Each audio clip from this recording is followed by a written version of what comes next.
Вы представьте, какой шок и какие последствия для этого ребенка. То, что серьезный разговор и меры уже назрели, красноречиво говорит ЧП Васинова.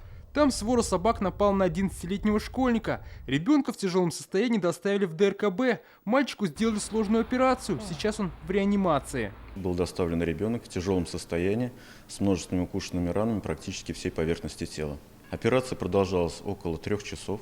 Прогнозы по восстановлению медики пока не дают. Раны от укусов обычно заживают тяжело и долго. Вот он находится в ДРКБ, пока его жизнь не угрожает опасность. Мы очень надеемся, что спасем. И этот случай не единичный. С начала года в Татарстане от укусов бродячих собак пострадали более 1000 человек. И это только те, кто обратился за медицинской помощью. 10 дней назад в больницу попал житель села Шагали Высокогорского района. Нападали на людей в Чистопольском и Агрызком. Число жалоб на бездомных животных выросло в 20 районах республики.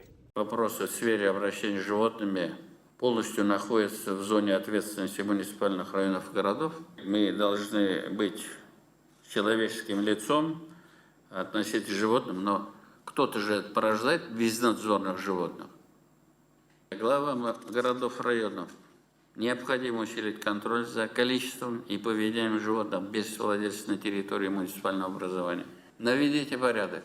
Все, что необходимо, значит, на уровне правительства мы готовы подключиться. Во многом причина увеличения количества бездомных животных на улицах в действующем законе. Он вступил в силу в январе 2020 года.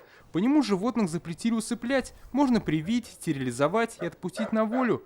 В приютах оставляют только проявляющих агрессию. В итоге стаи диких псов держат в страхе города и села. Рустам Минниханов поручил муниципальным чиновникам заключить контракты с подрядными организациями по отлову собак и жестче контролировать их работу. Также должны быть созданы межмуниципальные приюты для бездомных животных. Если есть частные, посмотрим, давайте, что им нужно. На свои деньги, не на свои, еще даже на свои деньги. Я готов свои деньги тоже дать на это дело.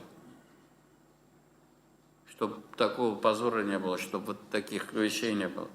Также Рустам Минниханов просил Кабмин Республики совместно с Госсоветом обратиться к депутатам Госдумы. Нужно инициировать изменения в федеральных нормах, в частности, установить обязательную регистрацию домашних животных и ограничить их количество в домохозяйствах. 2 недели назад Госсовет Татарстана поддержал парламентариев Республики Коми. Они предложили внести поправки в закон, обеспечить финансирование с федерального бюджета строительства новых приютов.